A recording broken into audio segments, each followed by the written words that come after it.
잠언 20장 21절부터 30절까지의 말씀입니다. 다 찾으신 줄로 알고 함께 합독하도록 하겠습니다. 처음에 속히 잡은 산업은 마침내 복이 되지 아니하느니라. 너는 악을 갚겠다 말하지 말고 여호와를 기다리라. 그가 너를 구원하시리라. 한결같지 않은 저울추는 여호와께서 미워하시는 것이요 속이는 저울은 좋지 못한 것이니라. 사람의 걸음은 여호와로 말미암나니 사람이 어찌 자기 길을 알 수 있으랴. 함부로 이 물건은 거룩하다 하여 소원하고 그 후에 살피면 그것이 그 사람에게 덫이 되느니라. 지혜로운 왕은 악인들을 키질하며 타작하는 바퀴를 그들 위에 굴리느니라. 사람의 영혼은 여호와의 등불이라. 사람의 깊은 속을 살피느니라. 왕은 인자와 진리로 스스로 보호하고 그의 왕위도 인자함으로 말미암아 견고하니라. 젊은 자의 영화는 그의 힘이요 늙은 자의 아름다움은 백발이니라. 상하게 때리는 것이 악을 없이 하나니 매는 사람 속에 깊이 들어가느니라. 아멘.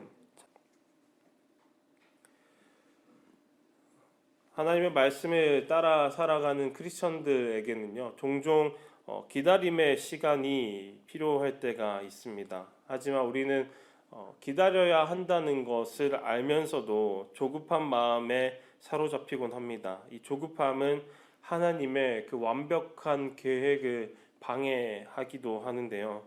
조급함은 하나님의 말씀을 따르지 못하고 하나님의 말씀에 순종하지 못하도록 가로막는 것입니다. 왜냐하면 조급함을 가진다라는 것은 하나님을 내가 의지한다기보다 나의 생각, 나의 지식, 나의 경험 이것들을 기대하는, 이것들을 의지하는 데서 비롯되기 때문에 하나님의 때를 기다리지 못하고 조급한 마음을 가지게 된다라는 것입니다.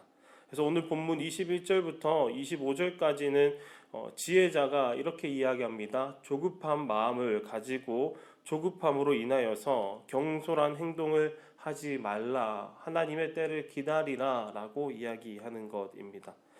모든 것을 이루실 하나님을 의지하라 라고 당부하는 것이 오늘 본문 21절부터 25절까지의 내용입니다. 그래서 여러 가지 조급해하지 않아야 할 것들을 소개하고 있는데요. 첫 번째로 우리가 조급해하지 않아야 할 것은 21절에 속히 잡은 산업이라는 표현을 보게 됩니다. 속히 잡은 산업이라는 표현은요, 서둘러 취한 유산이라고 우리가 이해할 수 있는데요. 아직 부모가 자식에 대하여서 그 재산을 상속할 의사가 없음에도 불구하고 그 자식이 서둘러서 부모로부터 유산을 상속받기 위하여서 그 부모로부터 유산을 그냥 취해버린 것입니다. 마치 돌아온 탕자와 같이 아버지가 살아있음에도 불구하고 아버지 나에게 주실 그 유산을 미리 주십시오 하면서 재산을 미리 받아 탕진해버리는 이 불효자의 모습과 동일한 것입니다. 그러한 자의 결과는 마치 결론이 나 있는데요. 21절은 이렇게 이야기합니다. 복이 되지 아니하느니라 라고 선포합니다.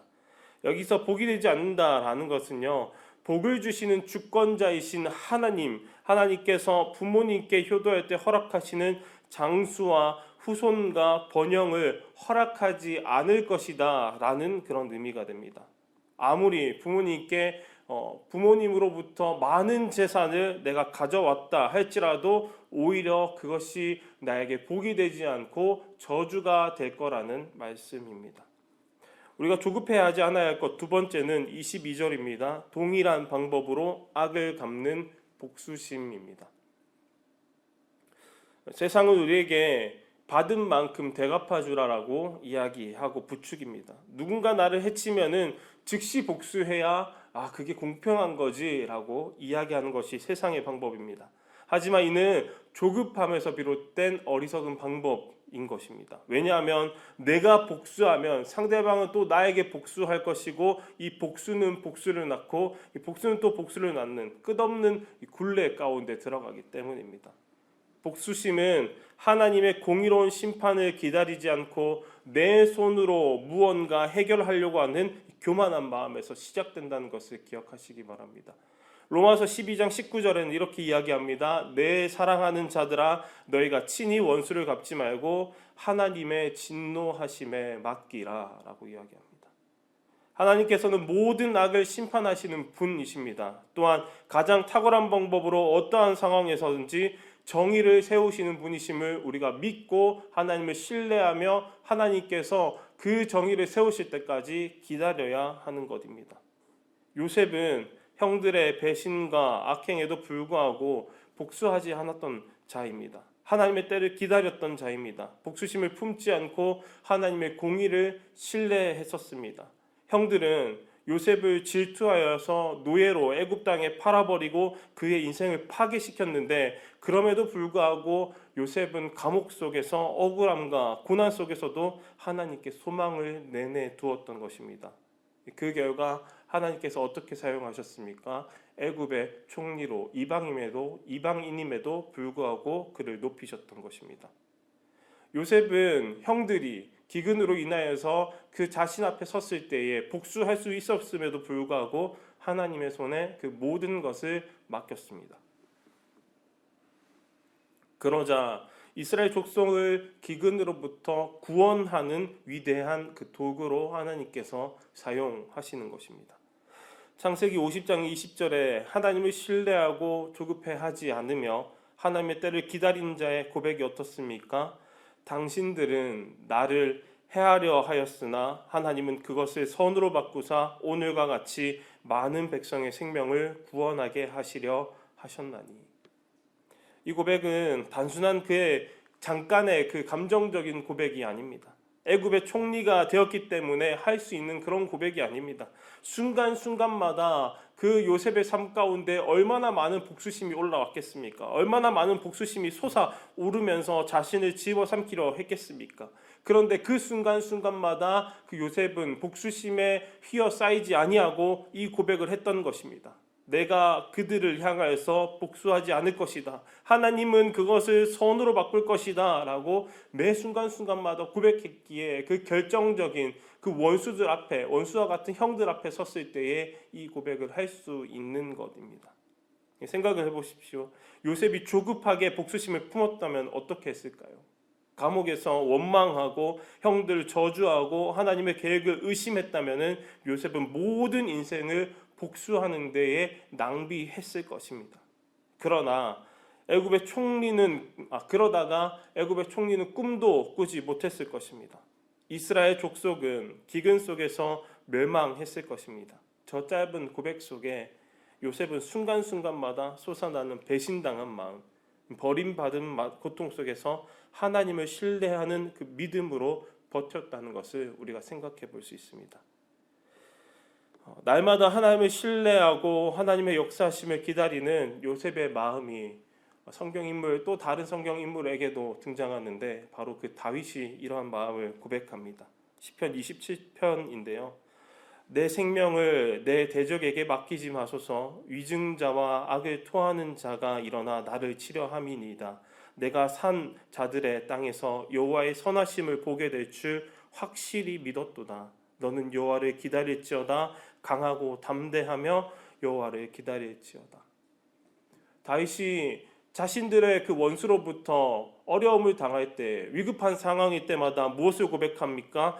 여호와의 선하심을 보게 될 줄 확실히 믿었도다. 나는 이 상황 가운데서도 여호와의 선하심을 보길 원합니다. 나는 여호와를 기다립니다. 강하고 담대한 마음을 주십시오라고 하나님께 오히려 그렇게 기도하는 것입니다. 우리의 삶에서도 비슷한 이런 도전들이 있지 않습니까? 누군가 우리를 배신하거나 상처를 주었을 때 우리는 즉시 정의를 세우고 싶어하는 마음들이 있습니다. 복수하고 싶은 마음들이 있습니다. 직장에서 억울함, 가정에서의 갈등, 친구의 배신이 이 모든 순간에 복수심이 고개를 들게 만드는 그런 상황들이지 않습니까? 하지만 요셉과 다윗을 기억하십시오. 너는 하나님의 때를 기다릴 수 있느냐? 진정 하나님을 신뢰하고 있느냐? 날마다 이 질문으로 우리의 믿음을 점검해야 합니다. 성도 여러분, 그런 거 아십니까? 신속한 복수가 하나님의 공의이자 하나님의 기준이었다면 이 자리에 남아있을 자가 아무도 없다라는 것입니다. 우리는 죄로 말미암아 하나님과 원수 되었기 때문입니다.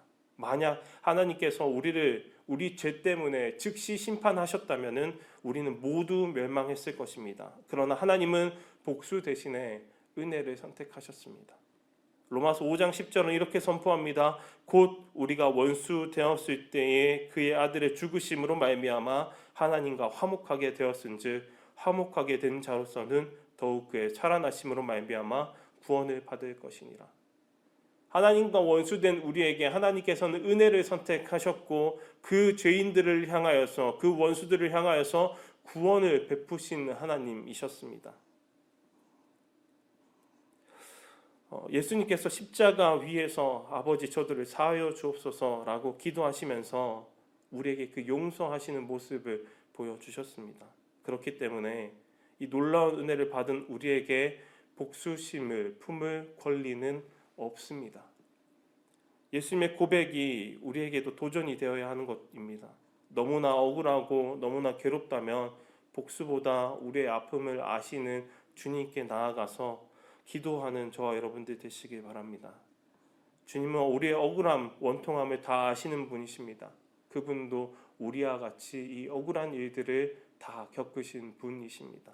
우리의 마음을 헤아리실 수 있는 분이시라는 것을 기억하시기 바랍니다.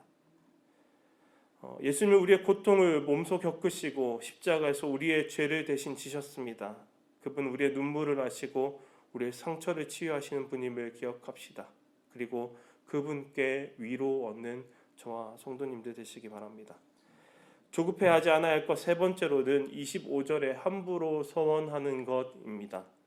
신중하게 판단하는 과정이 없이 조급하게 서원을 하고 나중에 살피면은 그것이 나를 얽매는 올무가 되어 버리는 것입니다. 때로 우리는 빨리 서원하고 내 마음이 시원해지고 싶은 그런 충동이 생기기도 합니다. 이 충동을 잘 제어하지 못하면은 이 충동을 잘 제어하지 못하여서 서원을 남발하여 버리면은 결국 그 약속이 부담이 되어서 하나님께 드릴까 말까, 이것을 내가 써야 하는데 하면서 드리지 못하고 우스꽝스럽게 되어버린 나 자신을 발견하게 됩니다. 서원은 하나님께 드리는 엄숙한 약속입니다. 레위기에서는 서원이 하나님께 헌신하는 행위라고 분명하게 이야기합니다. 그래서 조급한 서원은 하나님 앞에서 죄가 되는 것입니다. 예를 들어서 사사시대에 입다 아시죠? 자신의 딸을 하나 바치겠다라는 그 조급한 소원을 인하여서 딸을 잃는 비극을 초래하게 되었습니다. 전쟁에서 승리하면 첫 번째로 나오는 것을 하나님께 바치겠다고 경솔히 맹세했고 결국 딸을 희생해야 하는 올무에 빠진 것입니다. 이런 조급한 선택은 우리를 영적, 감정적 감옥에 올무에 빠뜨립니다. 그래서 잠언 19장 2절은 이렇게 이야기합니다. 지식 없는 소원은 선하지 못하고 발이 급한 사람은 잘못 가느니라. 하나님께 기도하며 신중히 결정을 내리는 지혜를 간구하는 저와 모든 성도님들 되시길 바랍니다. 말씀을 마치고자 합니다. 26절은 이렇게 이야기합니다. 지혜로운 왕은 악인들을 키질하며 타작질하는 바퀴를 그들 위에 굴리느니라. 지혜로운 왕은 악을 용납하지 않고 공의롭게 심판하는 재판관인 것입니다. 키질을 한다면은요, 곡식과 겨는 분리됩니다. 이처럼 지혜로운 왕이신 하나님께서도 악을 철저히 제거하는 심판관이십니다. 그러니 나의 억울함을 즉각적으로 원수에게 보복하기보다 지혜로운 재판관이신 하나님께 맡기는 저와 여러분들이 되길 바랍니다. 또한 죄로 인하여서 하나님과 원수가 되었으나 나를 인자하심으로 기다리시고 독생자 예수 그리스도를 통하여서 우리를 구원하시고 자녀 삼아 주신 하나님의 인자하심을 더욱 기억하면서 분냄보다 감사로 더욱 풍성한 인생을 살아내는 저와 여러분들이 되길 바랍니다. 우리가 보복이 아닌 감사로 우리의 삶을 채워나갈 때에 우리의 가정, 직장, 교회가 하나님의 공의와 인자로 더욱 풍성하게 변화되어질 것입니다. 우리의 공동체가 더욱 하나님의 사랑으로 넘쳐나게 될 것입니다. 오늘 본문은 하나님의 질서 아래 살아가는 지혜로운 삶을 이야기하는 것입니다. 이 지혜는 예수 그리스도의 형상을 따라 살아가는 삶의 방식입니다.